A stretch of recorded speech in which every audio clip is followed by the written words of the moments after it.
Salut, c'est Anne Fleur, la créatrice du podcast. Pas de panique, l'épisode va commencer dans un instant. Je voulais vous parler de vacances. Je sais pas vous, mais le climat actuel me donne vraiment envie de changer d'air. Et depuis que je suis devenue maman, je trouve que les vacances en hôtel sont très chères et assez peu adaptées finalement à ma famille. Et là, j'ai découvert Home Exchange, le leader mondial de l'échange de maisons. Ce que j'ai adoré, c'est que pas besoin de me fâcher avec mon banquier puisque pour 130 € par an, je peux faire absolument autant d'échanges que je le souhaite. Ensuite, c'est hyper authentique. Loger chez l'habitant avec des conseils concrets de locaux pour découvrir un nouvel endroit, c'est juste génial. Et puis, on va pas se mentir, par les temps qui courent, c'est quand même vachement plus safe que d'aller à l'hôtel et de partager l'ascenseur avec 1 million d'inconnus. En tant qu'expat, quand on rentre en France, nos proches n'ont pas toujours la place de nous loger plus que quelques jours. Et le camping chez les potes, c'est sympa 2 minutes, mais franchement, c'est fatigant. Et puis l'hôtel, c'est tellement impersonnel et vite petit quand on voyage en famille. Alors, je remercie sincèrement Home Exchange de soutenir le podcast comme ils le font. Vous pouvez d'ailleurs retrouver l'histoire d'expatriation de son fondateur, Emmanuel, dans l'épisode 6 de la saison 1. Et puis, Emmanuel est généreux et il nous gâte car si vous créez un compte Home Exchange, il vous offre 10% avec le code FELP10, F-E-L-P, pour French Expat, le podcast 10. Alors, rendez-vous sur www.homeexchange.com pour préparer vos prochaines vacances. Maintenant, place à l'épisode.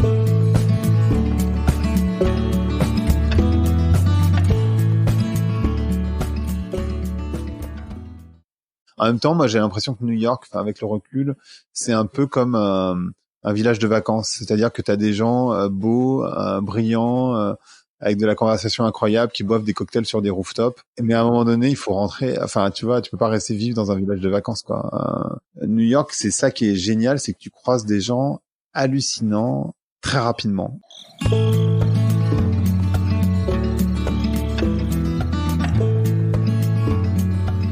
Bienvenue sur French Expat, le podcast.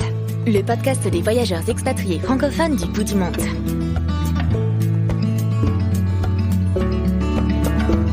Bonjour à toutes et à tous et bienvenue dans l'épisode 9 de la saison 2 de French Expat, le podcast. Moi c'est Anne Fleur, je vous parle depuis Boston aux États-Unis et aujourd'hui je vais vous présenter un fellow podcaster, un véritable slasher. Certains l'appellent le papa du marketing digital en France. J'ai le plaisir d'accueillir Grégory Pouy du célèbre podcast Vlan. Dans ce tout nouvel épisode, Grégory va nous raconter comment les voyages ont profondément influencé qui il est devenu aujourd'hui. Tout commence en Angleterre, du côté de Birmingham pour les études, puis ça continue au Luxembourg, spoiler, il a détesté, pour enfin passer quelques années à New York, dans un New York tout bonnement magique. Imaginez un peu passer votre première soirée à Manhattan avec Alicia Keys, rien que ça. Dans cet épisode très riche, nous allons discuter de la culture au travail dans ces différents pays, de l'influence des réseaux sociaux qui renforcent parfois la FOMO, vous savez, la fear of missing out, la peur de manquer un moment lorsqu'on est loin de chez soi, mais aussi l'impossibilité de ne pas être politique dans le monde dans lequel on vit. Et ça tombe bien, demain c'est les élections américaines et on en parle pas mal, ainsi que des techniques de communication et de désinformation de Trump à la fin de l'épisode. Nous avons aussi rencontré un tout petit souci technique dans les 5 dernières minutes de l'épisode. On vous offre donc pas la même qualité audio que celle à laquelle on prétend. J'espère que vous ne nous en tiendrez pas rigueur, parce que ça vaut quand même le coup d'écouter la fin de cet épisode où Grégory vous donne ses bonnes adresses dans ces 3 lieux d'expatriation. Allez, c'est parti, partons à la rencontre de Grégory Pouy.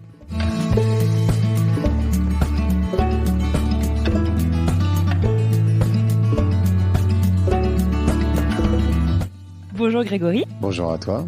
Merci infiniment d'avoir accepté mon invitation. Bienvenue dans French Expat, le podcast. Comment ça va ? Bonjour, merci beaucoup, ça va super bien, vraiment bien. Super, d'où est-ce que tu nous parles ce matin ou cet après-midi pour toi ? Cet après-midi, je parle depuis chez moi, à Paris, simplement. Ça fait un petit peu rêver, hein. Nous on peut pas trop y aller en ce moment. Ouais, non, je sais, mais bon, on n'est pas confiné ici, on a des masques, mais on n'est pas confiné. En tout cas, moins qu'aux US, c'est une certitude. Ouais. Enfin, ça dépend les endroits des US. Ça dépend des États, c'est clair. Mais on est moins confiné qu'à New York ou à Boston, effectivement. Alors, j'allais te présenter, mais j'avoue que je galère un petit peu, Grégory, à te présenter. Tu es expert en marketing, tu es entrepreneur, tu es blogueur, tu es podcasteur, tu es auteur, un vrai slasher, et j'ai pas cherché à faire des rimes, c'est pas fait exprès. Mais avant, je reprendrai peut-être les mots qui sont les tiens, d'ailleurs, je crois sur ton site, quand tu te décris comme humain engagé.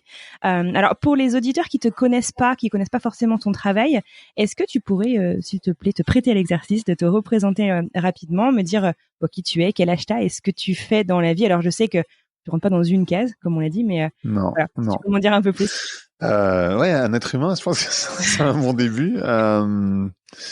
Voilà, j'ai 43 ans et des poussières maintenant.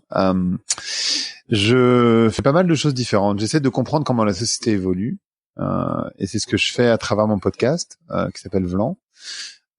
Et j'essaye d'accompagner des entreprises dans la compréhension de la manière dont la société évolue et ce que ça implique dans leur stratégie. Donc, du coup, je fais pas mal de conseils. Mais aussi des conférences, donc des conférences inter-entreprises, mais aussi des conférences publiques. En parallèle de ça, je suis aussi professeur à HEC et Dauphine de marketing, nouvelle génération, je peux appeler ça comme ça. Enfin, je suis un professeur de marketing, quoi, en gros. Et puis, j'ai aussi créé une boîte de production de podcasts pour les marques qui s'appelle Plink. Qui est spécialisée sur les podcasts que moi j'appelle B2P, c'est-à-dire business to professional, c'est-à-dire salariés, investisseurs, clients B2B, partenaires, etc. Et voilà, après, j'ai écrit un bouquin et c'est déjà pas mal. Ouais, je veux dire, ton quotidien est plutôt chargé quand même, hein, ça doit pas t'ennuyer? Non, je m'ennuie pas du tout, mais le plus grand plaisir que j'ai reste quand même de faire mon podcast. C'est marrant parce que ce matin, je réalisais que on me demandait si c'est les stats assez bien. Et en fait, ça fait tellement longtemps que j'ai pas regardé les stats de mon podcast. C'est vrai. J'avoue que je sais pas du tout qui écoute, mais moi, je prends tellement de plaisir à l'enregistrer, Ça se sent. à avoir des discussions incroyables avec des gens hallucinants que du coup, en fait, je me dis, c'est pas grave qu'il y ait une ou 2000 ou 10 000 personnes qui écoutent, c'est pas très grave. Franchement, enfin, il faudrait que je regarde quand même, je sais pas du tout où j'en suis dans mes stats. T'as un podcast, c'est vrai, qui est vraiment génial. Alors, tu le sais, aujourd'hui, on va parler de tes expatriations, de tes voyages à l'étranger. Avant de rentrer dans le vif du sujet, est-ce que tu pourrais me parler un petit peu du petit Greg? Où est-ce que tu as grandi? Qu'est-ce que tu rêvais de faire quand tu étais petit? Et est-ce que tu as beaucoup voyagé ou pas du tout? Est-ce que tu en as rêvé dans ton enfance? Alors, moi, je suis né dans une cité de la banlieue parisienne, donc dans un contexte très modeste, avec tout ce que ça implique, et entre autres peu de voyages. Même si, comme ma mère est martiniquaise, on est allé pas mal en Martinique, mais c'est globalement les seuls voyages, et encore, national, mais bon, la Martinique c'est la France, donc mais disons extra-continental que j'ai pu faire quand j'étais jeune. En fait, les rêves quand tu vis dans une cité sont assez réduits. Moi, je rêvais d'être pilote de chasse et en même temps, ça n'a pas du tout été possible. Enfin, je rêvais de jouer au piano, c'était pas non plus possible parce que mes parents n'avaient pas d'argent pour me payer les cours. J'avais pas mal de rêves, mais j'avais un problème de réalisme, financier. Et en fait, oui, je voulais être pilote de chasse et bon, de toute façon, aujourd'hui, je suis beaucoup trop grand pour que ce soit le cas, mais ça n'a pas pu se faire parce que j'avais pas les bonnes entrées, j'étais pas au bon endroit, je suis pas né au bon endroit pour faire ce genre de choses, je crois. En tout cas, mes parents n'ont pas su me mettre sur cette voie-là. Ils ont essayé, mais ça n'a pas marché. Et en fait, quand tu nais dans ce genre d'endroit, ce qui est compliqué, c'est que tu dois te battre entre guillemets avec les professeurs pour qu'ils te mettent pas en CAP, en BEP, en voie de garage en fait. C'est un peu bizarre de dire ça comme ça, mais c'est assez compliqué finalement. Parce que comme c'est assez systématique, et du coup, il se pose pas trop la question. Mon frère a fait un CAP, donc du coup pour moi c'était assez évident que j'allais faire un CAP aussi. Pas pour mes parents, mais ni pour moi, mais pour les profs, oui. Et donc tu dois quand même te battre un peu pour que ce soit pas le cas. Et je te parle même pas de moi, allez, en 4e, en 5e, en l'occurrence pour un CAP, c'est plutôt mes parents qui se sont battus pour que j'aille pas en CAP. Et après, pareil, j'ai dû me battre un peu avec mes professeurs tout au long de mon parcours. Ça a changé quand je suis rentré en école de commerce, mais même en prépa HEC, c'était compliqué. Ah ouais. Ouais, ouais. En fait, tu sais, j'imagine un fond de racisme social et un fond de racisme tout court. Racisme social parce que quand tu fais une prépa, souvent t'es avec des étudiants qui viennent de bonnes familles et ça implique une chose dont on se rend pas nécessairement compte, je crois, c'est que t'as un background culturel super fort quand tu viens d'une famille entre guillemets bourgeoise, dans le sens où il y a plein de livres que tu as lus qui étaient pas forcément dans un programme XY, mais tu les as lus parce que ils étaient là. T'es allé au musée. Ouais. C'est des choses qui peuvent paraître un peu basiques comme ça, mais en fait, quand c'est pas ton expérience, bah, du coup, il te manque un énorme bagage culturel. Et après, il y a le racisme basique que j'ai rencontré vraiment avec une seule prof, pas non plus 50, et qui est marquante quand même. Enfin, tu vois, parce que du coup, c'était assez fort. Donc voilà, pour la petite histoire. Et sinon, après, j'ai énormément voyagé. J'ai beaucoup voyagé, beaucoup trop, sans doute. Beaucoup trop. Comment on peut trop voyager? Pour des questions d'impact écologique, mais oui. après, c'était des questions que je me posais pas nécessairement à ce moment-là. Et je sais pas combien, j'ai pas compté le nombre de pays que j'ai pu faire, mais énormément. Ouais, je comprends par rapport à l'écologie, mais c'est aussi une chance. Mais ouais. Putain, mais ouais, c'est une chance inouïe. On peut essayer de faire la liste, mais ça va du Japon à l'Australie, en passant par les États-Unis, le Brésil, je sais pas. Ouais, t'es allé sur tous les continents déjà. Il y a plein de choses qui me manquent, mais oui, j'ai peut-être 50, 70 pays différents. Waouh. Moi, ça me fait rêver. Je rêve d'aller en Asie. J'ai failli y aller pendant mes études. Il y a eu des petits soucis logistiques avec l'école, malheureusement. Ah merde. Merde. Moi, je suis allé au Cambodge, en Thaïlande, aux Philippines, à Bali, au Japon, en Chine, en Australie, en Inde. Qu'est-ce que j'ai pu faire dans ça? Thaïlande, je sais plus. Enfin bref, quelques-uns quoi. Et alors, Vietnam aussi. Génial. Franchement, moi je suis hyper jalouse. Mais justement, quand tu vois, je faisais un peu des recherches sur toi, sur tes bios, tu te définis ou on te définit en tout cas comme analyste culturel aussi. Et est-ce que du coup ça vient de tous ces voyages? Enfin, est-ce que tu peux m'en parler un petit peu? Qu'est-ce que c'est qu'un analyste culturel? C'est une bonne question. C'est un mot que j'ai inventé un peu parce que le truc c'est que j'avais du mal à me définir comme un marketeur. Je trouve que j'ai beaucoup évolué sur les dernières années et du coup ça me semblait pas précisément ce que je faisais, plus précisément ce que je faisais. Et en même temps, je voulais pas me dire sociologue parce que j'ai pas les études de sociologie, donc j'ai pas du tout ce background universitaire. Et en discutant avec un sociologue, on s'est dit tiens, analyse culturelle parce que c'est précisément ce que je fais. Mais c'est vrai et en fait, c'est pas vraiment que de l'analyse culturelle que je fais parce que je la mets en pratique. Donc en fait, on pourrait appeler ça du planning strat, mais je suis pas sûr non plus que ce soit que du planning strat. J'arrivais pas. C'est moi qui ai inventé un mot en gros. Je me suis inventé mon propre titre, ce qui est. Il faut un peu de liberté quoi. Ouais. Donc voilà, un analyse culturelle, c'est quelqu'un qui essaie. Enfin moi en tout cas c'est comme ça que je le définis, c'est quelqu'un qui essaie de comprendre comment la société évolue. Très bien. Mais écoute, on va revenir là-dessus dans un instant. Avant tout ça, donc j'aimerais bien qu'on reprenne un petit peu notre trame temporelle. Ouais. Donc, tu pars en prépa HEC, donc on en a parlé un petit peu. C'est l'ESC Marseille, ça, Euromed? Ouais, exactement. École de commerce. Et c'est au cours de cette école de commerce que tu pars faire un an en Angleterre, c'est ça? Exactement, à Birmingham. Ouais, un double diplôme? Ouais. C'est un double diplôme. J'ai eu un BA je sais même plus de quoi, de business à la Aston Business School à Birmingham. Et c'était une volonté. Après, tu sais, quand t'es étudiant, moi j'avais vraiment cette volonté. J'avais une double volonté, mais à l'époque, faut se remettre dans le contexte. C'était en 2000, ça se faisait quand même pas tant que ça de faire une année à l'étranger. Et j'ai fait une année césure. Et à l'époque, étrangement, il y avait que les SEC, et ça peut sembler un peu étrange comme ça, mais il y avait que les SEC et Euromed qui proposaient de faire une année césure. Ouais, c'est fou, hein. Mais c'est pas démocratique comme ça l'est maintenant, quoi. Non, c'était il y a 20 ans, donc c'était un peu différent. Et donc voilà, j'avais choisi Marseille pour ça aussi. Et donc je suis parti en Angleterre, et comme j'avais un très bon dossier, du coup j'ai pu choisir l'université que je voulais, donc j'ai pris le meilleur accord qu'ils avaient, qui était Birmingham. Et tu connaissais l'Angleterre? Tu connaissais cette ville? Non, je crois que je serais pas allé sinon. Non, non, je connaissais pas. Et en fait, étonnamment, quand je suis arrivé, pour la blague, mais tu sais, ils ont un accent qui est super fort. Ils roulent les R en fait, et en fait, je comprenais rien. Ouais. Je comprenais rien de ce qu'il disait. Et donc, du coup, je me suis dit, mais je croyais que je parlais anglais. En fait, je comprenais rien. Il parlait, je comprenais pas ce qu'il me disait, en fait. C'était horrible. Mais du coup, ça m'a permis, en plus, j'étais parti avec ma copine de l'époque, donc c'était vraiment chouette. Ça m'a permis de découvrir une langue, enfin, de beaucoup mieux performer en anglais, évidemment, de découvrir une culture, et finalement, de se rendre compte que quand tu es en Angleterre comme ça, tu te connectes beaucoup plus avec les autres expats enfin les autres immigrés entre guillemets étudiants étrangers qu'avec les Anglais eux-mêmes.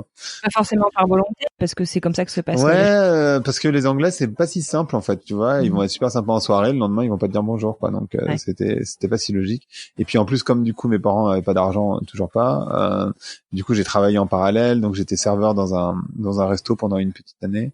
Et ça change aussi je trouve ton rapport à la culture anglaise et puis ton rapport aux gens tout simplement. Donc c'était vraiment une très chouette expérience à tous les niveaux, que ce soit dans les gens que j'ai rencontrés de différents pays, que ce soit à travers les cours et un système scolaire différent, que ce soit à travers les expériences humaines et de cette ville horrible de Birmingham. Tu connaissais pas Birmingham, enfin, j'imagine que maintenant tu connais aussi Londres, au moins un petit peu. C'est quand même une vie hyper différente, quoi. Enfin, mais tu vois, moi par exemple, je suis partie initialement aux États-Unis à Buffalo, et c'était la State University of New York à Buffalo. Et en fait, tu vois que la plupart des étudiants étrangers, ils ont vu le nom New York et se sont dit cool. Et en fait, c'est un Marseille-Lille, si tu veux, le truc. C'était pas du tout à côté de New York. Et du coup, en fait, je serais intéressée, tu vois, de creuser un petit peu. Enfin, je sais pas si t'as ce recul là-dessus, mais le contraste en fait que t'as, tu vois, entre vivre dans l'Angleterre et vivre à Londres. Et Londres, on dit que c'est la 6e ville française. Enfin, l'immersion culturelle est riche, mais c'est pas du tout la même. Du coup, j'imagine que Alors non. Alors moi je connaissais pas Londres non plus. Hein. J'étais vraiment jamais sorti de France. En fait, non mais puis même avant j'avais pas vraiment eu l'occasion de sortir de France. Donc quoique j'étais peut-être allé en Espagne en vacances, tu vois, voilà, avec des amis. Mais c'est tout ce qui s'est passé dans ma vie, quoi. Et encore, je suis même pas sûr qu'à cette époque c'était le cas. Mais bref, j'avais pas forcément de notion en fait de ce qu'était l'Angleterre. Je pense que on dit effectivement de Londres que c'est la 6e ville française parce qu'il y a énormément de Français, mais c'est une ville qui est fondamentalement très différente culturellement de la France, de Paris, que ce soit à travers l'architecture, que ce soit à travers les modes de fonctionnement culturels, que ce soit à travers le métro, à tous les niveaux, même l'architecture de la ville est très différente. Enfin, l'architecture, je l'ai déjà dit, mais je sais pas, la manière dont c'est construit, le fait que ce soit totalement étalé, l'urbanisme est très différent. Ouais. Donc, il y a l'architecture et puis l'urbanisme. Sans parler du fait que les gens conduisent dans le sens inverse, etc. Mais Birmingham, j'avais pas d'idée préconçue. Moi, j'étais juste hyper excité de partir, en fait. En fait, quand t'as pas de notion j'avais pas de notion vraiment de Londres et j'avais pas forcément de notion de Birmingham. J'étais juste content, hyper excité d'aller à l'étranger, en fait, avec la peur que qui s'associe naturellement, mais ouais, super excité et de découvrir un nouveau pays. Et comme j'avais pas d'attente particulière, en tout cas, tu vois, quand on parle de bonheur, souvent on dit c'est les attentes moins la réalité. Moi, comme mes attentes étaient, tu vois, relativement faibles entre guillemets, la réalité était forcément chouette. Donc c'était plutôt une bonne expérience et j'avais pas de point de comparaison avec Londres puisque je connaissais pas Londres à l'époque. Donc effectivement, j'y suis allé pas mal de fois depuis, mais c'est vrai que c'était pas une ville que je connaissais. Et alors, il y a un truc, je sais plus où est-ce que j'ai lu ça, ou je t'entendais peut-être dans un podcast, je sais plus. Tu parlais donc de ton expérience et tu disais qu'en fait en Angleterre, t'avais un peu cette peur, c'était le FOMO, quoi, fear of missing out, parce que t'étais finalement loin. Alors ok, t'es pas à l'autre bout du monde, mais t'es comme suffisamment loin pour pas pouvoir rentrer tous les soirs ou tous les week-ends. Et t'avais l'impression de manquer des trucs en France. Donc, étant ta première expérience peut-être loin de la maison, tu peux m'en parler un peu? Ouais, il y a deux choses qui se sont passées, enfin, dont je me souviens vraiment de manière assez précise. La première, c'est ce que tu décris, c'est-à-dire que quand tu es loin de chez toi, enfin, en tout cas, moi, c'est comme ça que je l'ai vécu, je dis pas que c'est une généralité, t'as l'impression que tes amis font des trucs incroyables, sans toi. Et en fait, t'as vraiment, alors l'expression FOMO n'existait pas à l'époque, mais t'as vraiment ce FOMO de dire, mais en fait, je suis en train de passer à côté de ce que font mes potes, ça a l'air incroyable, ça a l'air génial, etc. Et en fait, c'est vrai que j'avais vraiment ce truc, de rater, et donc je connectais énormément, on écrivait encore beaucoup de lettres à l'époque et de longs emails. Moi, j'écrivais des lettres. Enfin, j'ai beaucoup écrit de lettres quand j'étais plus jeune et maintenant ça se fait beaucoup moins évidemment, mais je trouve ça toujours très chouette d'en recevoir et de les écrire quand c'est des choses importantes. Aujourd'hui, finalement, le papier a pris une importance plus particulière. Et donc j'essayais de rester connecté. Moi, je vivais dans la STU, donc en fait, on n'avait pas vraiment de téléphone non plus. Puis En fait, à l'époque, évidemment, t'imagines bien qu'on n'avait pas de téléphone portable. C'était pas du tout enfin, c'est pareil, c'est toujours la même chose. Ça semble, tu sais, pourtant je suis pas grabataire, hein, mais Non, mais technologiquement, c'est loin, quoi. C'est-à-dire que moi, j'ai eu mon premier téléphone portable quand je suis rentré à Ouais, non, quand je suis rentré à Subdeco donc en 97, j'ai eu mon premier téléphone portable, qui évidemment il n'y avait pas de smartphone à l'époque, hein. Et évidemment quand je suis parti en 98 en Angleterre, j'avais pas de téléphone portable, il n'y avait pas de forfait international, ça aurait coûté hyper cher. Donc tu vois, il y avait un téléphone pour 12 et donc t'avais pas l'occasion d'avoir cette connexion, voilà. Et puis pareil, Internet était beaucoup plus lent, enfin ça n'a strictement, enfin tu vois, on était encore sur des modems, il n'y a pas d'ADSL, oui voilà, c'est ça. Donc en fait la connexion, et c'est ça qui génère aussi le FOMO, je crois, enfin pas que, mais tu peux beaucoup moins connecter avec tes amis nécessairement. Et le deuxième truc qui m'a vachement marqué, enfin c'est une anecdote mais je trouve ça drôle, c'est un matin je me suis réveillé, je suis plutôt de nature joyeuse, mais je me suis dit super heureux en fait. Putain, c'est fou, je suis tellement heureux aujourd'hui, c'est génial. Et en fait, je regarde et je réalise que en fait, simplement, il faisait beau. Le ciel était pas gris, quoi. Et c'était suffisamment rare pour Ouais, et en fait, c'est là où tu te rends compte du rôle du soleil sur ton niveau de bonheur, j'en suis convaincue. Ouais. C'est incroyable. Parce qu'en fait, il faisait gris là-bas. Tu t'habitues à la pluie, en fait. Tu marches sous la pluie, t'en as plus rien à foutre, il pleut, quoi. C'est la normalité. Et ouais, c'est assez marrant à expérimenter.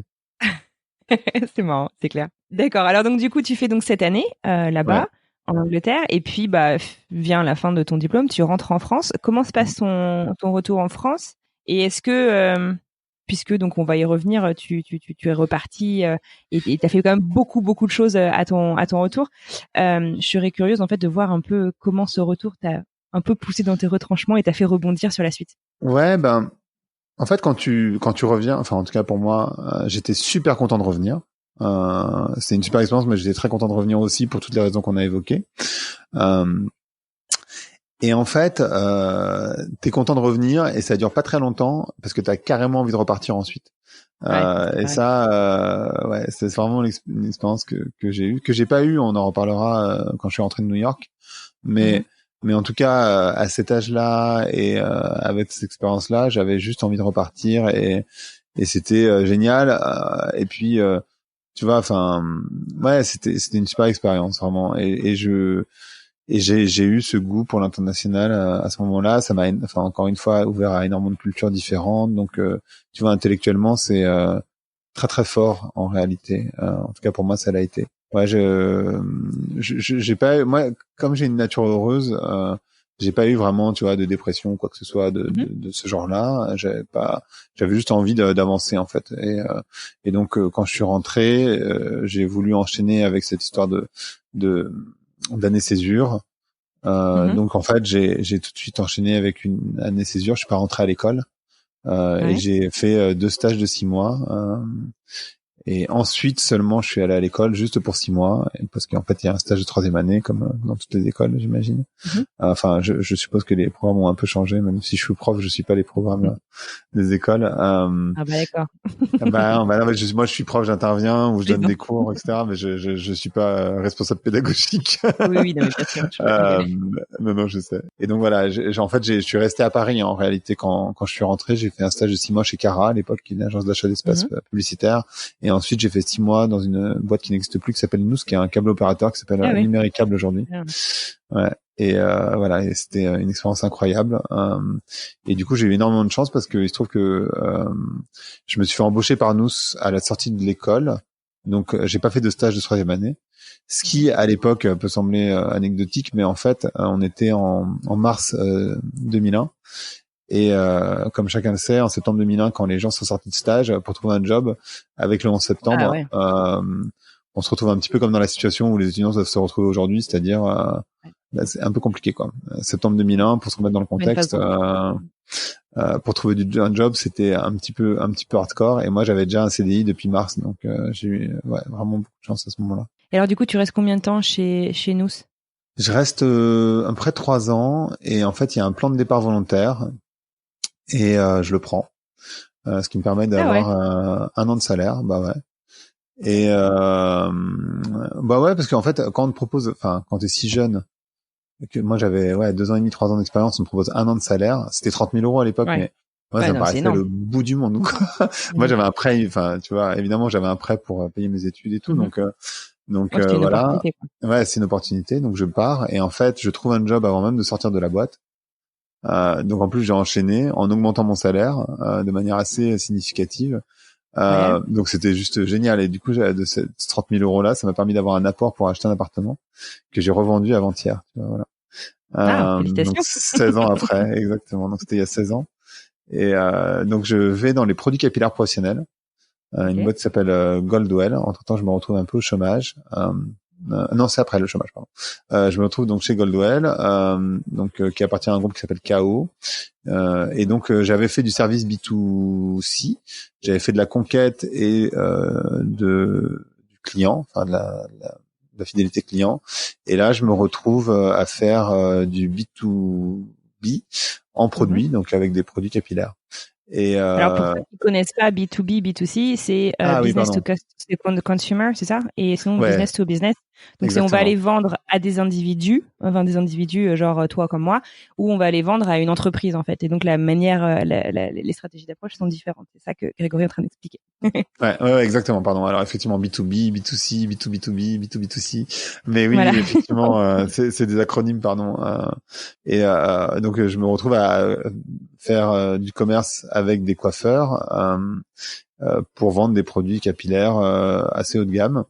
Et c'est très marrant de tomber dans une société. Enfin, moi, j'étais là pour le coup, c'est un deep dive culturel parce que je me retrouve. Je passe d'une société de service où il y avait chez nous des gars, des personnes brillantes, vraiment brillantes.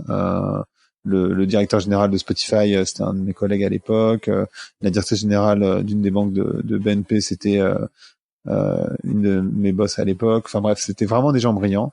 Et je me retrouve avec des commerciaux, parce que c'était une toute petite structure, qui en fait historiquement étaient des coiffeurs, à faire la tournée des coiffeurs avec eux, et à parler de de trucs très triviaux, genre le sexe avec la coiffeuse.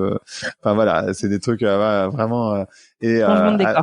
Un gros changement de décor, changement culturel aussi, parce que moi j'étais considéré comme le Parisien qui avait fait des études supérieures, qui eux étaient pas du tout leur culture. Donc tu vois, il y a une forme de défiance, de méfiance par rapport à ce profil-là qui était le mien. Et puis aussi une forme de racisme bête et méchante, pas forcément des commerciaux, mais des coiffeurs quand tu vas les voir. Naturellement, enfin tu vois, moi en plus à l'époque, si tu veux, moi je bossais en costume, en tout cas chez nous, ce qui est assez comique parce que ça fait bien longtemps que j'en ai pas remis, mais à part pour des mariages, mais oui, à l'époque on était quand même dans des c'était pas la banque pourtant, hein, mais fallait s'habiller et tout, c'est bizarre. Donc voilà, je fais ça.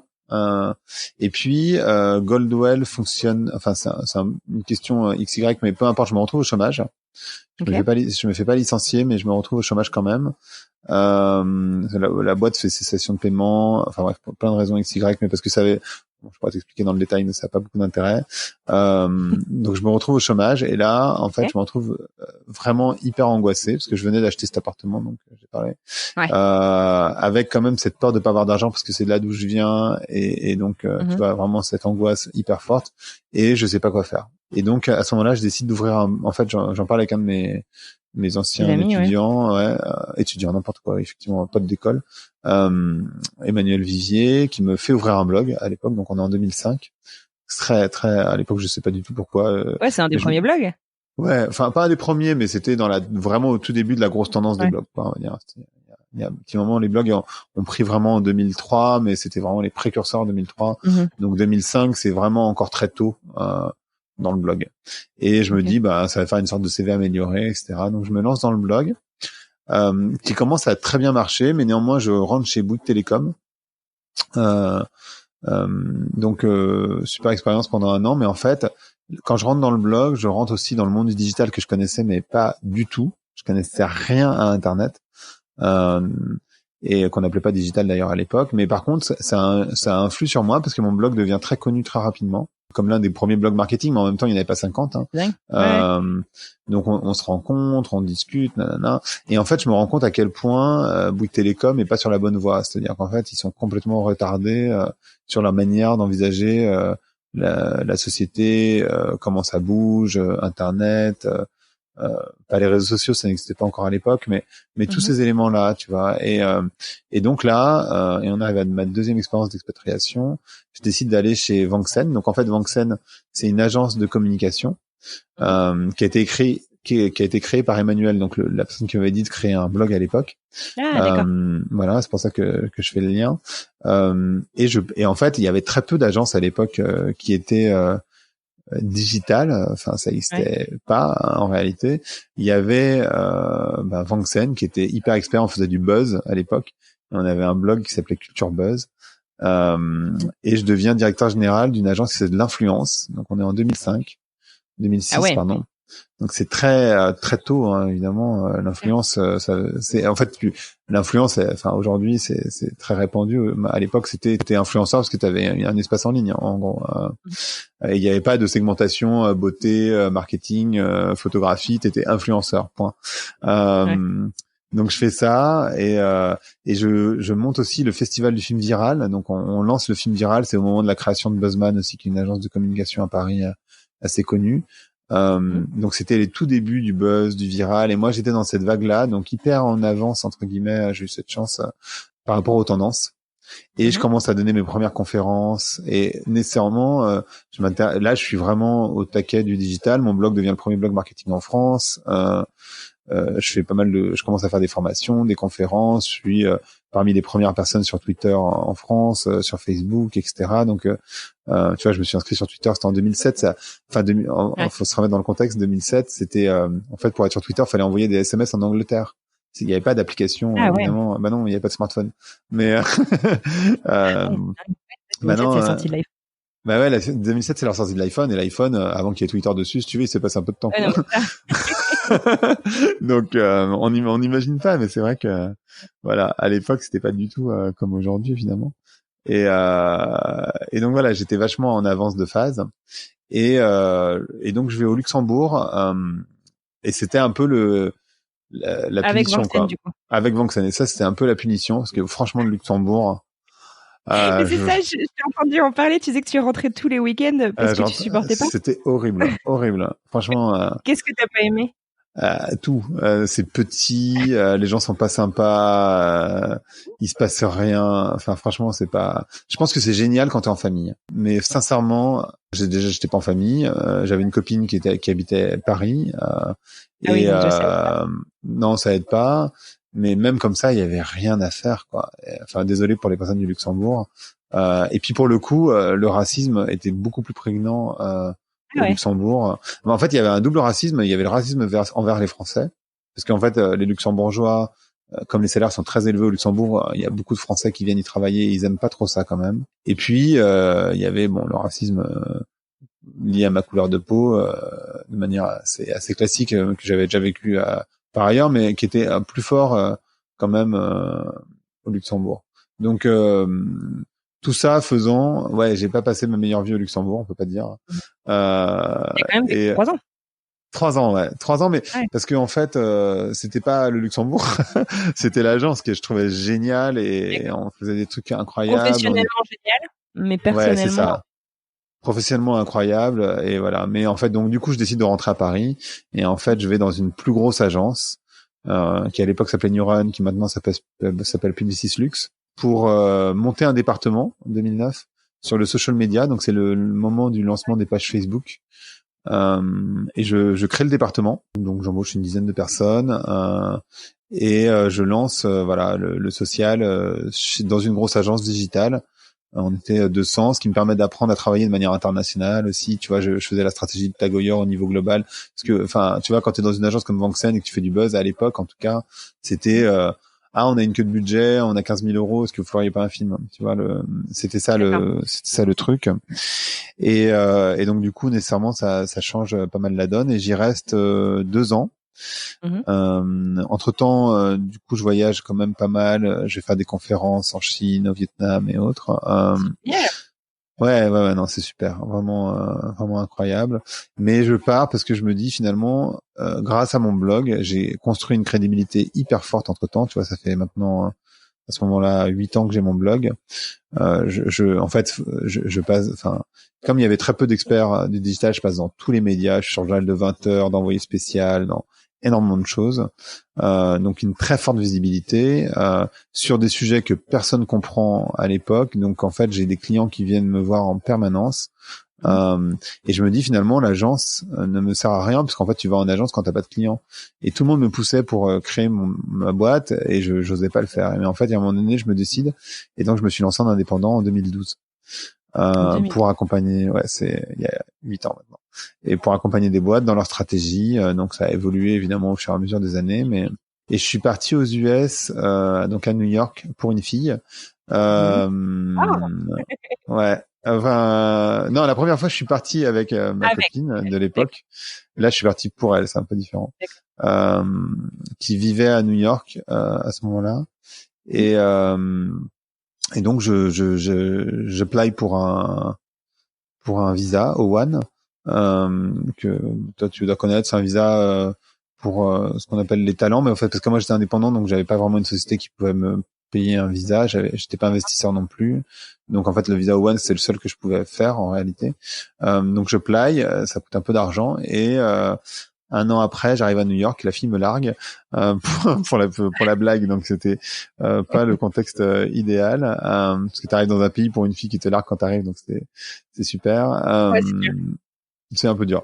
Et toi, du coup, t'étais parti pour être avec elle ou t'avais aussi un peu ton rêve américain franchement, en fait, quand tu remets dans le contexte, je suis parti pour elle, clairement. Ouais. Mais c'est vrai que j'avais jamais été à New York, j'étais jamais allé aux US, simplement.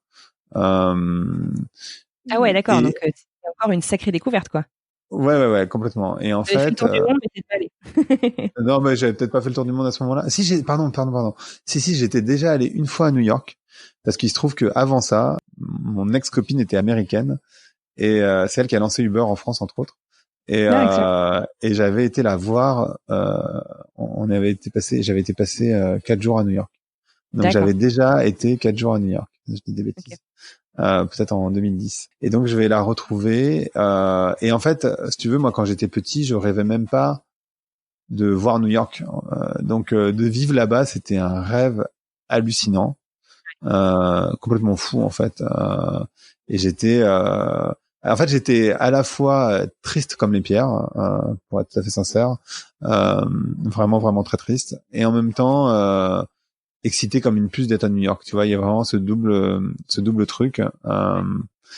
Et New York est une ville géniale, très chère, mais en même temps dans laquelle j'ai eu énormément de chance parce que il se trouve que avant de partir, j'ai rencontré sur une terrasse de café un mec qui m'a reconnu parce qu'il était étudiant marketing à l'époque, mais qui se trouve être à ce moment-là le directeur, enfin il est toujours d'ailleurs le directeur du bureau de JR, c'est le photographe à New York. Donc en fait, Marc m'introduit pas mal dans le milieu de l'art, et en fait, moi j'ai déjà quelques connexions, mais je pense que l'une des premières soirées où je vais à New York, je croise Alicia Keys, enfin tu vois, c'est oui, d'accord, c'est pas dans le New York de tout le monde là, d'accord. Non, clairement pas. Bah non, je suis clairement pas dans le New York de tout le monde. Je vais pour Thanksgiving l'année suivante, je suis invité d'abord je passe Thanksgiving avec Simone Sinek, tu vois. Tu vois qui c'est. Et le lendemain, je suis invité chez Esther Perel. Enfin, bon, là, je fais un peu de name dropping, mais c'est juste pour dire que oui, non, j'ai pas fait le New York classique. Et en même temps, New York, c'est ça qui est génial, c'est que tu croises des gens hallucinants très rapidement, je trouve. Et ça, c'est quand même fou. En fait, New York, il y a vraiment pour le coup le FOMO absolu. Donc, c'est très difficile d'avoir du temps de qualité avec les gens, même les Français. Ça arrête pas, les gens sont à fond dans leur job. Ils se posent là vraiment la question de qu'est-ce que tu peux leur apporter. Et tu croises. Et moi, j'ai eu cette chance d'évoluer dans les deux milieux, c'est-à-dire le milieu du marketing et des startups que moi je connaissais très bien. Donc, j'avais plein de potes de startups, plein de gens que je connaissais du marketing, et en parallèle dans le monde de l'art. Grâce à Marc et à tous ses amis, parce qu'en fait, enfin bref, il m'a introduit à pas mal de personnes avec qui je suis devenu super pote, avec qui je suis resté pote d'ailleurs. américains et français. Donc c'était vraiment incroyable. Et d'ailleurs, tu vois, typiquement quand j'arrive à New York, c'est Thanksgiving quasiment, enfin dans 2-3 semaines. Et donc j'ai le cœur brisé. Et donc j'ai une fille, Erin, qui me dit mais attends, tu peux pas rester comme ça tout seul, c'est Thanksgiving, c'est important, nanana. Et je me fais inviter dans une famille juive où je connais personne, même pas elle, parce qu'en fait c'est pas sa famille à elle. Elle, sa famille, elle est elle est à New Orleans. Donc je me fais inviter dans une famille juive que je connais personne en fait, vraiment strictement personne. Et donc je vais pour Thanksgiving, je sais même pas ce que c'est précisément. Oui, c'est vrai, on sait pas. De passer Thanksgiving dans une famille que je connais pas. Et tu vois, c'est ça que je trouve, enfin que j'ai trouvé génial à New York. Enfin vraiment, tu vois, ils t'ouvrent leurs bras, ce qui est très différent de la France, parce qu'en France, c'est très difficile de rentrer dans les cercles. Après, une fois que tu y es, c'est génial, mais c'est très difficile de rentrer dans les cercles. Pour les étrangers vivant en France, c'est très dur. À New York, tu vois, les gens t'ouvrent leurs bras. Après, c'est pas forcément facile de rester. On dit que c'est difficile d'être ami avec des Américains. Moi, j'ai eu cette chance d'être complètement intégré avec des Américains aussi, en fait. Donc, ouais, j'ai eu beaucoup de chance quand je suis arrivé à New York. Donc, c'est une expérience vraiment géniale. Je vivais à Chelsea à l'époque. Ouais. Donc, j'étais au cœur de Manhattan. Et c'était vraiment incroyable. Après, professionnellement, c'était beaucoup plus difficile parce que moi, j'avais une grosse notoriété en France, mais aucune notoriété évidemment aux US. Alors bien sûr, j'ai bossé pour des marques françaises aux États-Unis, en particulier L'Oréal, parce que je bossais beaucoup pour L'Oréal avant. Donc j'ai pas mal bossé pour L'Oréal. J'ai bossé un peu pour Havas, Havas Luxe en particulier, ce qui m'a donné l'opportunité de parler à Southwest entre autres. Tu vois, ce qui est quand même génial. Ouais, quand t'es indépendant, pardon pour ceux qui connaissent pas, c'est une grosse conférence à Austin, qui est assez réputée, c'est là que s'est lancé Twitter entre autres. Donc c'est assez unique de pouvoir parler à Southwest quand t'es indépendant en fait. Donc j'ai eu cette opportunité-là aussi grâce à Havas. Donc vraiment une expérience hallucinante. Ouais. Non mais justement j'allais te demander, tu vois on a cette, alors moi je suis membre de la French Tech à Boston, tu vois, et on a beaucoup en fait de personnes qui viennent, qui réussissent, tu vois, vraiment super bien en France et qui veulent en fait se lancer sur le marché américain. Alors je sais que toi t'étais indépendant, c'est pas exactement la même chose, mais j'aimerais bien que tu nous parles un petit peu de cette mentalité. Je trouve pas le mot, mais tu vois, un peu do it aux États-Unis. Et peut-être, je sais pas si tu es d'accord, mais moi j'ai trouvé que c'était un peu une grande leçon d'humilité finalement d'arriver, tu vois, pour développer sa marque aux États-Unis. Tu peux m'en parler un petit peu? Alors ouais, je peux t'en parler. Je vais juste revenir en arrière du coup pour t'en parler au lycée. Parce qu'en fait, au lycée, je me suis mis à travailler globalement en première. Et en terminale, je trouvais ça, bon, j'ai pas eu mention très bien au bac non plus, hein, mais je trouvais ça assez facile. Et en fait, c'est parce que je bossais pas des tonnes et en fait, j'avais des très bonnes notes. Et je me suis dit, il faut, j'ai besoin de mettre un petit peu des challenges, quoi. Et c'est pour ça que je suis rentré en prépa HEC aussi. Sachant que un an et demi avant, je savais même pas que les prépas HEC existaient, quoi. Donc voilà. Et en fait, à Paris, c'est pareil. Je me suis dit, mais en fait, Paris, c'est trop facile entre guillemets. Tous les gens me connaissent. Enfin, pardon, là pour le coup, c'est un péché mais c'est pas très humble. Mais c'est vrai que j'avais construit une notoriété qui était super forte. Et je me suis dit, il faut que je me Ouais, en fait, juste me mettre au défi, en fait, simplement, que ce soit plus difficile. Un petit peu comme quand tu fais du sport, tu vois, même si je suis pas très compétitif. Il y a vraiment cette notion-là. Et c'est aussi que dans cet état d'esprit que je suis arrivé à New York. Et c'est vrai que, bah, t'arrives à New York et les Américains, en particulier quand tu fais du marketing, ils attendent rien de toi. Et c'est très dur de bosser avec des Américains sur du marketing quand t'es français. Vraiment, ouais, c'est extrêmement compliqué. Et puis dans un pays où, en particulier à New York, où tout le monde a envie de réussir. Ouais, c'est ça. T'es un peu la mec du marketing. Tout le monde veut réussir. Donc en fait, t'es avec des gens qui sont extrêmement brillants. Et ouais, ça te rend extrêmement humble nécessairement parce que c'est très dur, tout simplement. C'est pas du tout la même culture. C'est pas la même manière de se présenter non plus. Moi, les Américains sont super forts en sales speech. Moi, c'est un truc que je sais pas du tout faire, me vendre. Donc, c'est vrai que le storytelling à l'américaine, c'est hyper cliché. Ah non, mais c'est des artistes. Ah mais c'est ah ouais. Ah non, mais c'est vraiment des artistes. Non, mais c'est super puissant. Hein. Enfin, vraiment, c'est c'est incroyable leur capacité à te raconter comment ils ont réinventé le monde, quoi. C'est hallucinant parce qu'en fait, tu y crois. Enfin non, mais C'est ça. c'est J'ai l'impression que t'es un dingue. pion quand j'écoute des Ah non, pitchs, mais mais ah non, tu vois les gens et tu te dis putain, mais le mec est trop, enfin le mec, la personne, elle est trop forte, quoi. Et en fait, non. Tu vois, c'est juste qu'ils savent très bien raconter des histoires. Et finalement, tu sais, sur les 3 ans que j'ai passé là-bas, j'ai quand même beaucoup bossé pour des marques françaises principalement ou pour des Français vivant aux États-Unis. Tu vois, d'accord. la marque américaine pour laquelle j'ai bossé, c'est Vera Wang. Parce qu'en fait la présidente était française et du coup je l'ai accompagnée un petit peu, mais sinon très majoritairement les marques pour lesquelles j'ai bossé sont des marques, soit je bossais avec la France en direct, soit je bossais pour des marques françaises ou des Français depuis New York. J'ai eu beaucoup de mal et j'ai pas vraiment réussi d'ailleurs. Moi non, même j'ai pas réussi du tout à Après le bosser avec réseau, des non, j'ai pas réussi à faire ça. C'est super surtout à dur, New York, ça doit pas être franchement. facile quand même. D'accord. Ouais, non, vraiment, ils te prennent de haut. En plus, enfin, sur le marketing en particulier, je pense que quand tu es développeur, c'est l'histoire est très différente. Mais sur le marketing, ils considèrent que vraiment t'as rien à leur apprendre. Et en plus, comme tu sais pas raconter l'histoire, bah du coup, voilà. C'est après, en même temps, tu vois, chez L'Oréal, quand j'ai fait beaucoup de formations sur le social media et pour les équipes digitales, tu vois, donc t'es quand même sur une niche et tu vois, pour le coup, ça se passait super bien. J'avais eu la formation la mieux notée de l'année, etc. Donc ça, j'arrivais malgré tout. Mais par contre, faire du conseil ou quoi, c'était super dur. Enfin, j'ai pas réussi. Et puis c'était L'Oréal, tu vois. Il y avait beaucoup d'Américains, mais c'était quand même une boîte française. Du coup, au final, tu restes combien de temps à New York? Je reste 3 ans. Mon visa durait 3 ans. Visa O1, c'est 3 ans et demi. Je reste 3 ans parce que malgré tout, le cœur brisé. Mais surtout en fait, alors c'est pas très rigolo, mais mon père décède à ce moment-là. Enfin, il a une crise cardiaque et du coup et puis il décède quelques mois après. Et là, en fait, pour moi, je me suis dit qu'il fallait, enfin, même si j'ai un frère, je voulais pas laisser ma mère toute seule. Donc du coup, je suis rentré. Il y a les deux ont joué, mais Enfin, finalement, du coup, le séjour un peu abrégé, enfin, tu pensais que tu allais rentrer justement dans les 6 prochains mois, comme tu dis que tu arrivais à la fin de ton visa, ou tu pensais, je savais pas trop parce que je commençais à vraiment bien me sentir à New York. En même temps, c'est une ville qui est tellement chère.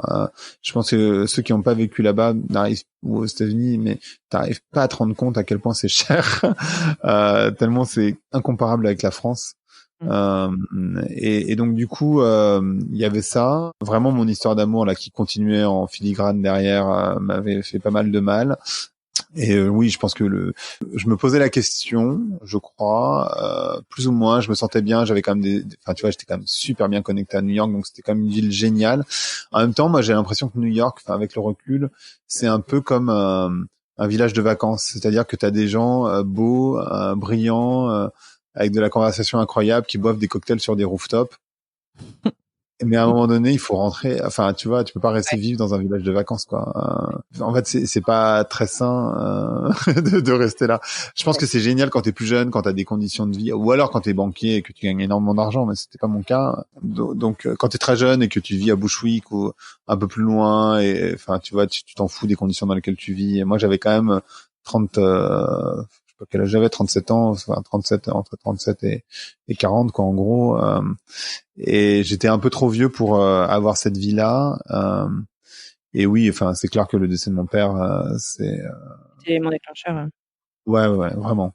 Et je suis rentré, il est décédé en février. Je suis rentré en juillet, enfin entre juillet et octobre, on va dire. D'accord. Ok. Donc ouais. D'accord. Le retour donc en France, si on revient là-dessus, donc c'est souvent difficile à vivre pour une multitude de raisons. Moi, j'ai l'impression, mais tu vas me dire si je suis complètement à côté de la plaque, que ça a été un peu ton envol en fait professionnel, ton deuxième envol professionnel. En fait, j'arrive à Paris. Je suis très content d'entrer parce que je suis plus proche de ma mère. Je suis très content de rentrer parce que je m'éloigne de cette histoire d'amour qui m'avait quand même pas mal détruit. Pardon, elle est très présente, mais en même temps, sincèrement, c'est très difficile pour moi de séparer New York de cette histoire. Bien sûr. Et en fait, la fille quitte New York et me rejoint. Donc Ah oui, d'accord, retournement de situation là. donc je vis ma meilleure vie à Paris à ce moment-là, sauf qu'elle me requitte 6 mois après. Hein, donc non, voilà. Compliqué. Ah ouais, c'était une histoire très compliquée. Donc voilà. Et en fait, cette rupture et le retour à Paris signe effectivement le début du podcast. Et donc une réinvention. En fait, quand je rentre à Paris, si tu veux, c'est une situation qui est compliquée pour moi parce que j'ai plus de notoriété, comme je suis parti pendant un petit moment. Enfin, en tout cas, beaucoup moins. Les journalistes sont passés sur d'autres personnes, etc. Les clients m'ont un peu oublié, donc j'ai besoin de me refaire entre guillemets un nom. J'ai besoin de refaire mes connexions. Et même si j'ai eu cette expérience à New York, qui pèse quand même malgré tout, les gens sont voilà, ils disent c'est génial, il a vu autre chose, etc. En particulier, il est en avance sur le marketing. Ben, c'est pas si simple. C'est pas si simple. Donc, j'ai entendu dire effectivement un truc que j'ai trouvé hyper fort et que je partage beaucoup, c'est que finalement beaucoup de gens adorent les CV atypiques, mais ils les embauchent pas en fait. Non. Bon, moi, je cherchais pas de travail, mais je cherchais juste des missions, en fait. Oui, oui. Et c'était quand même beaucoup moins simple. Sincèrement, beaucoup moins simple. Aussi parce que, à cause, entre guillemets, de cette histoire, j'avais arrêté d'écrire sur mon blog.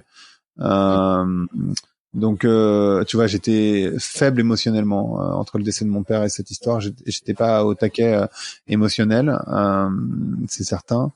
Et en fait, j'étais pas déprimé non plus, mais ça pousse dans tes retranchements. Et c'est comme ça que vient l'idée de créer un podcast en me disant, finalement, j'avais une copine qui avait un podcast aux États-Unis, entre autres, sur la littérature. Et donc j'avais découvert un petit peu le monde des podcasts quand j'étais à New York, et je me suis dit finalement le podcast ça me ressemble pas mal. Moi j'aime pas trop me voir en vidéo, et ça me ressemblait pas mal parce que j'écris pas non plus extrêmement bien, et je me suis dit ça va me permettre de montrer mon réseau, et en fait ça permet de crédibiliser par rapport aux autres marketeurs qui pourraient potentiellement me faire travailler. De deux, ça permet de donner un ton qui est quand même, tu vois, à la voix, c'est quand même beaucoup plus simple de donner un ton qu'à l'écrit. En tout cas, moi, j'ai pas vraiment cette, c'est ça, moi, j'ai pas vraiment cette compétence de donner un ton à l'écrit. Et donc, je lance Vlan, qui est un podcast marketing à l'époque, dans cet état d'esprit en me disant, voilà, c'est juste après la rupture amoureuse, et puis dans une totale réinvention, enfin réinvention non, mais essayer de réexister professionnellement en fait pour trouver des clients tout simplement. D'accord. Donc voilà, c'est dur et en même temps, je crois que c'est quand c'est dur que tu te réinventes, sinon t'as pas besoin de te réinventer. C'est un peu le souci de tous les grands groupes d'ailleurs. Et donc oui, c'est une réinvention professionnelle, c'est un redécollage, et voilà, ça marque le début de Vlan, qui est une super aventure depuis, et en fait pardon, étrangement par rapport à l'Angleterre, j'ai pas eu du tout ce sentiment de regret. Je veux repartir. Non, en fait ça m'a fait me dire que c'était vraiment génial la France. Pas de rentrer à la maison aussi, quoi. Ouais, en fait, c'est un très beau pays. Du coup, au niveau des prix, tu te rends compte que tout est beaucoup beaucoup moins cher. Exactement.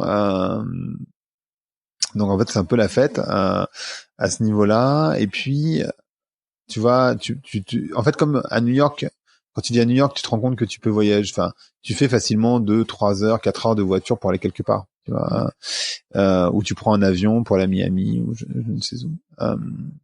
Et à Paris, je le faisais pas. Et là, en fait, je me dis, mais en fait, en France, t'es à 2 pas de l'Italie, t'es à 2 pas de l'Espagne, t'es à 2 pas du Portugal, t'es à 2 pas de... C'est clair. Même ici, les gens prennent même la voiture pendant 6 heures pour le week-end, tu vois, pour partir. Finalement, c'est à l'autre bout de la France, tu vois, pour nous, sur l'échelle française, juste pour le week-end. Et ça nous viendrait même pas à l'esprit, en fait, en France, de faire autant de route juste pour un jour et demi. Et non, c'est ça. Et Exactement, c'est exactement ça. Et du coup, je suis revenu. Alors, je le fais pas comme je m'étais dit. Je m'étais dit, moi, je vais partir au moins une fois par mois ailleurs, tu vois, parce qu'en fait, c'est relativement simple. Donc ça, je le fais pas. Bon, mais néanmoins, je reviens dans cet état d'esprit-là et je me dis, waouh, c'est ce que je vais faire, quoi. C'est super, enfin, franchement, trop bien. Donc voilà, je rentre dans cet état d'esprit et j'ai pas eu envie j'aime bien retourner aux US, pour être tout à fait sincère. Et j'y suis retourné quelques fois maintenant. J'y suis pas retourné depuis un an maintenant. Je crois que je suis pas retourné depuis Burning Man l'année dernière. Et j'aime bien y aller. Enfin, tu vois, New York me manque, etc. Mais en même temps, moi, je suis parti en 2016, donc au moment de l'élection de Trump. Et j'étais là. Enfin, pour le coup, j'étais aux US quand il a été élu, et c'était un moment très dur, en fait. Je sais pas comment toi, tu étais déjà aux US ou? Ouais, je suis depuis une dizaine d'années, mais ouais, non, Ouais, donc tu l'as vécu, voilà, et ça a été vraiment particulier. Donc ouais, je suis parti à ce moment-là et du coup j'ai emmené avec moi entre guillemets d'autres personnes comme Aurélie Jean que tu connais peut-être, je sais pas Aurélie, qui est une informaticienne qui a fait le MIT, qui était longtemps à Boston du coup. Ah ouais, d'accord. Qui est assez connue ici en France sur l'intelligence artificielle. Sur toutes les problématiques, tu vois, elle conseille la NASA entre autres. Voilà. C'est quelqu'un de très très intéressant que j'ai connu quand elle est arrivée à New York de Boston et du coup qui est rentrée à Paris aussi. Voilà, enfin un peu plus tard que moi, mais voilà, j'ai ramené quelques amis de New York et en fait c'est ça qui est génial, c'est que les Américains on reste en contact par WhatsApp ou autre, et puis les Français, ben ils viennent ici quand même de manière assez régulière et en fait de manière assez étrange. Je sais pas comment tu le vis depuis l'intérieur des US, mais moi, depuis l'extérieur, en tout cas, j'ai vraiment l'impression de voir un empire s'effondrer depuis l'intérieur. Et en fait, je vois vachement maintenant d'Américains qui veulent venir en Europe, les Français qui rentrent, mais surtout les Américains qui veulent venir, en fait, qui veulent partir. Et c'est assez intéressant à regarder, quoi. C'est intéressant, c'est un peu flippant aussi parce qu'effectivement les prédictions sont pas excellentes pour cette année. Non. Bah en fait, c'est un empire qui s'effondre sur lui-même, quoi. Comme tous les empires d'ailleurs, mais c'est assez fascinant de le regarder s'effondrer. En fait, c'est très bizarre. Mais non, ça s'effondre pas sur nous. non, mais il a perdu son leadership mondial. Tu vois, j'ai fait un épisode que je diffuserai bientôt avec le directeur général de la Banque mondiale, enfin, l'ancien directeur général de la Banque mondiale, qui dit ça, qu'en fait, il y a plus de leadership mondial. C'est ni la Chine, ni la Russie, ni les États-Unis, ni le continent africain, ni l'Inde, ni l'Europe. Il y a plus personne qui lead vraiment. Ça a été les États-Unis pendant très longtemps et c'est plus du tout le cas. Ouais. Trump, il a vraiment réussi à détruire ça, quoi. C'est assez magique. Justement, il y a une phrase sur ton site où tu le dis, je suis donc un humain engagé, je le disais, un être humain engagé, convaincu qu'on ne peut plus ne pas être, excuse-moi si je te cite de tête, c'est pas exactement les mots, mais on ne peut plus ne pas être politique dans le monde. Et du coup, j'aimerais bien que tu me parles encore un petit peu de ça, et notamment récemment, Trump nous a sorti encore une sacrée punchline en nous disant que it's gonna get cooler, science doesn't know. Donc à propos du climat. Je sais que c'est un sujet aussi qui te tient beaucoup à cœur, dont tu parles dans ton livre, et voilà, j'aimerais bien que tu m'en parles un petit peu. En fait, je crois que en 2020, c'est compliqué de pas être au courant de ce qui se passe. Et donc, être politique, ça veut pas dire nécessairement être engagé dans un parti politique, évidemment. Pour moi, mon podcast, c'est un acte politique, dans le sens où c'est quelque chose que je fais, qui me prend une journée par semaine. Donc, c'est énormément de mon temps. Et en même temps, qui, pour moi, permet aux gens de faire évoluer leur conscience sur différentes typologies de sujets. Donc, en ça, c'est un acte politique. Et la manière dont je fais mon travail aujourd'hui, c'est-à-dire d'accompagner des boîtes dans leur transformation responsable, c'est pour moi, alors bien sûr ça me permet de gagner de l'argent, mais c'est aussi un acte politique, d'une certaine manière en tout cas. Le fait d'écrire ce livre, c'est un acte politique, et le fait de, enfin, voilà, on est tous acteurs dans cette société, acteurs, actrices évidemment. Et aujourd'hui ça me semble un peu compliqué de faire comme si ça n'existait pas et de se dire c'est le job des autres. Et en particulier pour les organisations, moi je crois beaucoup au rôle des organisations, des entreprises. Donc c'est aussi dans ce sens-là que j'ai écrit cette phrase. Ça me semble vraiment indispensable. Et bon, Trump, moi ça me fascine en fait vraiment. Je suis fasciné par cette capacité dans un pays de réussir à, je parlais dernièrement avec des amis de ça, de la société qui est en train de se scinder en France, mais partout d'ailleurs, scinder en 1000 morceaux, et voir que ce qui réussit à réunir, c'est les populistes. Et Trump en est un exemple assez parfait il a scindé l'Amérique. Je sais même pas comment l'Amérique va réussir à se réconcilier, pour être sincère. Et en même temps, il a vraiment réussi à emporter avec lui des gens. Et alors bien sûr, il y a les climato-sceptiques, c'est d'abord des gens qui ont peur de la transformation. Et qui donc en plus c'est assez en contradiction avec la culture américaine dans l'absolu, hein. Donc c'est compliqué, et en même temps, enfin tu vois, quand tu as un président qui dit autant n'importe quoi, et en même temps la stratégie de Trump elle est quand même super intelligente, c'est qu'il raconte tellement de conneries que du coup il noie les trucs les plus importants. Ouais, ça c'est vrai. En fait les trucs les plus importants tu les vois même plus dans le flot de conneries qui sort. Et en fait ça c'est une stratégie qui est vachement intéressante, c'est-à-dire que enfin, tu peux le faire au niveau individuel, c'est-à-dire que tu deviens tellement insupportable sur plein de trucs qu'un truc qui aurait paru totalement... C'est comme par exemple, tu es dans une relation abusive. Si tu tombes comme ça dans ta relation abusive, tu vas dire mais c'est quoi ce bordel, mais jamais j'accepterais ça. Mais en fait c'est le principe de la grenouille tu connais le principe de la grenouille dans l'eau bouillante? Non, pas du tout. Non. Alors je te l'explique. Tu mets une grenouille dans de l'eau bouillante, elle saute tout de suite, elle s'en va. Tout de suite, direct. Quand tu mets une grenouille dans de l'eau froide, que tu mets sur le feu, qui monte en température, elle meurt dans l'eau. C'est l'eau. Ouais. Voilà. Et en fait, c'est vraiment cette stratégie que Trump a, c'est-à-dire qu'en fait, il raconte tellement de conneries que du coup, les trucs les plus invraisemblables qui seraient jamais passés avant passent. Ouais. Et ça, c'est assez phénoménal de voir à quel point ça fonctionne en fait. Moi, je suis assez fasciné vraiment de ça. D'un point de vue humain, je trouve ça assez fou. C'est sûr. C'est très très flagrant de vivre ça de l'intérieur, hein, je te le dis. Ah ouais, mais j'imagine. Non, mais fasciné, c'est pas forcément de dire, je suis pas admiratif, hein. Je sais bien.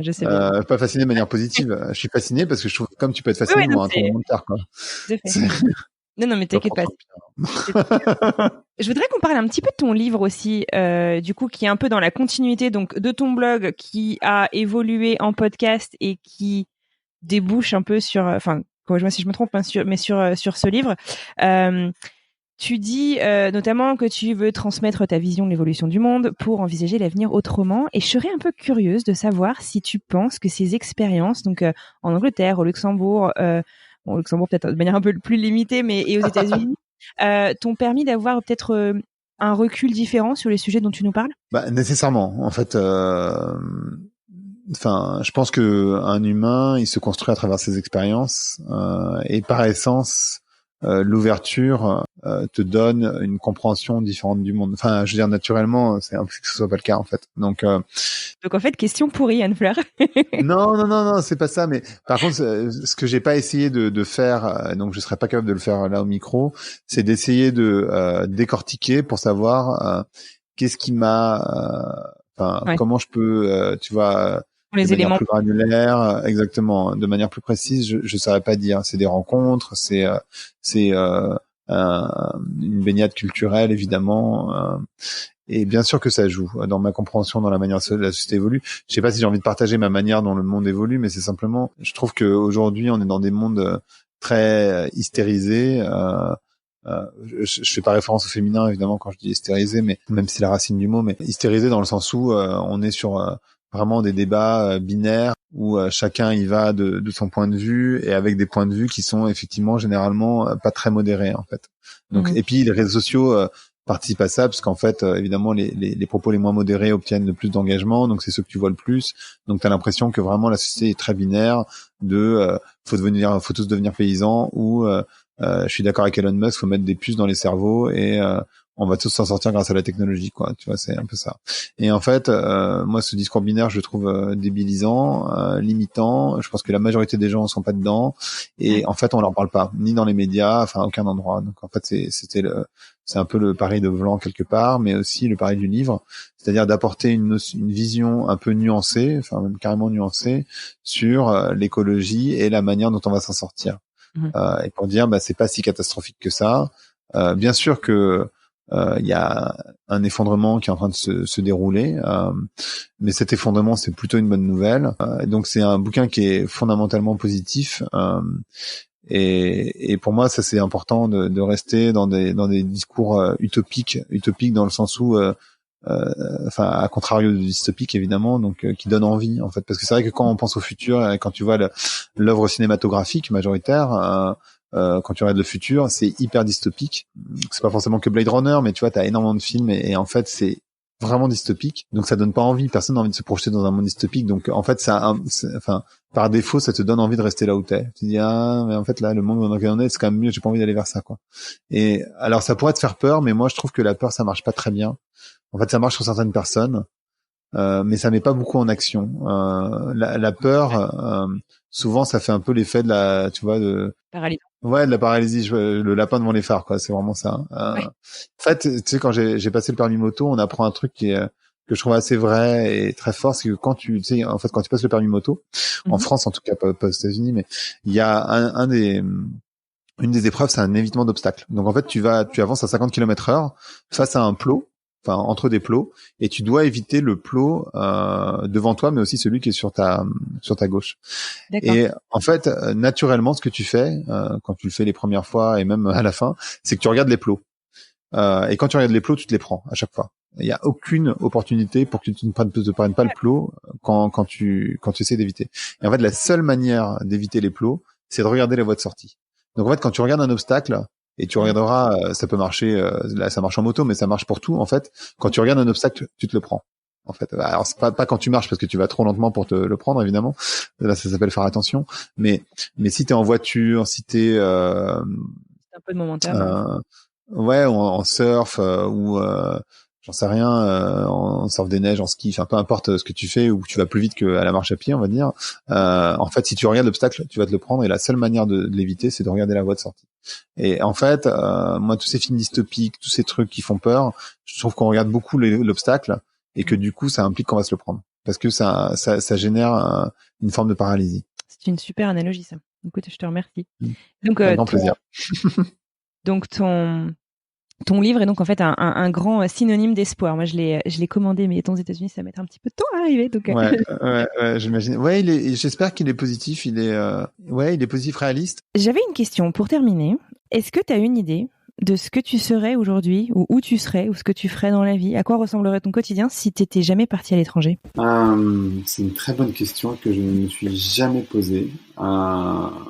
En fait, ça me ressemble pas. Alors du coup, en fait, c'est compliqué comme question parce que ça veut dire si t'étais pas toi, qui tu serais et vous avez 4 heures. J'avoue que je sais pas très bien répondre à cette question parce que ça me semble pas logique entre guillemets que moi je ne parte pas à l'étranger en fait. Donc ou que je ne voyage pas ou que je me fourre pas sur des moi je suis fondamentalement porté sur autrui en fait. Donc je suis pas très sûr de savoir répondre à cette question. Où est-ce que je serais? Non, enfin, je sais pas dire, parce que je serais pas moi-même si j'étais pas parti, en fait. Donc, c'est un peu bizarre comme réponse, mais ça me ressemble. Non, mais c'est juste que t'envisages pas. Ouais, bien sûr, je comprends. Ouais, t'envisages juste pas ce que serait ta vie sans ces expériences, et je peux comprendre.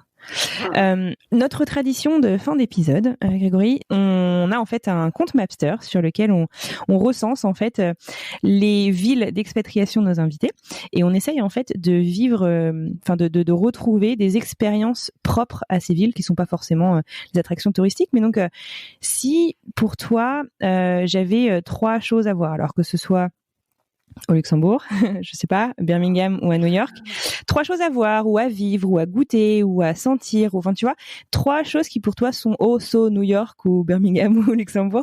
Est-ce que tu aurais une idée de qu'est-ce que ce serait ces 3 endroits que tu me recommanderais? Ouais, moi un truc que j'ai fait beaucoup à New York évidemment, c'est de courir sur le pont qui sépare Williamsburg, donc le Williamsburg Bridge entre New York et le Manhattan et Brooklyn. Enfin, pour moi, ça, c'est une super expérience de traverser à pied ou en courant ou en vélo. En vélo, ça monte un peu, mais voilà. Ouais. Enfin, moi, c'est une expérience, c'est bizarre parce que c'est pas du tout un truc touristique, mais enfin, ça a l'air d'une certaine mesure, mais pas. Ouais, c'est ton New York. Mais voilà, sans doute de faire un cours de yoga, de faire du sport là-bas. Je pense que c'est vraiment un truc.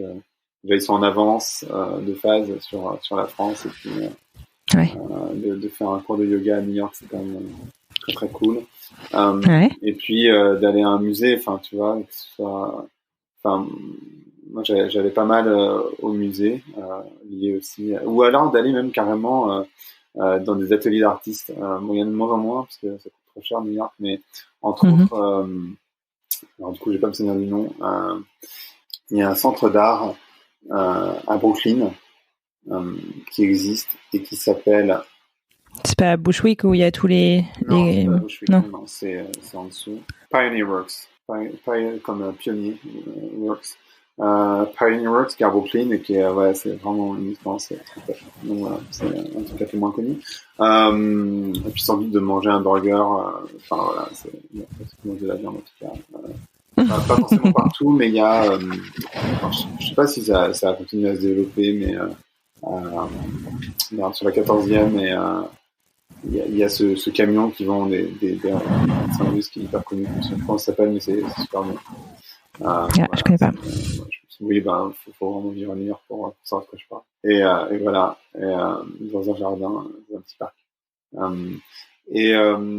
Birmingham, bon, je saurais pas très bien dire, ça fait très longtemps, ça fait 20 ans, mais j'y suis jamais retourné. Ah ouais. Non, bah non, ça va pas m'intéresser. Ce qui m'a marqué, c'est les machines à sandwich à l'époque. Les machines à sandwich? Ouais, excellent, ok. Tu mets du pain de mie et en fait, tu fermes comme tu ferais des gaufres, mais c'est des machines à sandwich. Ça m'avait marqué, vraiment. Ce qui m'a marqué aussi, c'est je sais même plus comment ça s'appelle, j'adorais ça, c'est des sortes de petites galettes, que t'achetais, et que tu me passais au grille-pain, comment ça s'appelle, qui sont quadrillés, ceux qui vivent en Angleterre savent précisément de quoi je parle, mais je me souviens plus du nom. Ah, je ne sais pas. ça finit, c'est Muppet, c'est pas Muppet, mais c'est une mobilette, mais un truc comme ça, je sais plus comment ça s'appelle, mais c'est super bon. D'accord. Ça tombe vachement autour de la bouffe, étonnamment, pour l'Angleterre. Mais à voir, j'avoue que à Birmingham, il y a vraiment rien, c'est une ville qui est assez moche, en fait. Mais pas de problème, on ira manger. Ouais, faut expérimenter. Moi, je voyais des gens qui mettaient de l'eau gazeuse dans leur vin, ça me rendait fou. Ah ouais, quand même.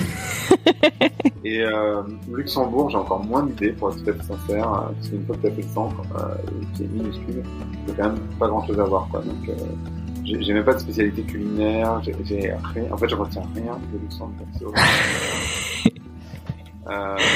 Ouais, pas grand-chose, en fait. Donc Luxembourg, en fait, c'est tu rentres dans ta voiture et tu pars en France, quoi. C'est ça le conseil. C'est un peu ça. En tout cas, le Luxembourg de Grégory. Je dis ouais, pas alors voilà, ouais, non, c'est pas forcément Luxembourg, mais moi, franchement, j'ai pas eu d'approche avec ce pays. Bon, eh ben écoute, je te dis un immense merci d'avoir passé cette petite heure avec moi. C'était vraiment super sympa de découvrir tout ça. Je te souhaite une excellente continuation. Et puis, on aura peut-être l'occasion de reparler notamment d'élections dans les mois qui viennent. Alors, à très bientôt. À très bientôt, merci beaucoup.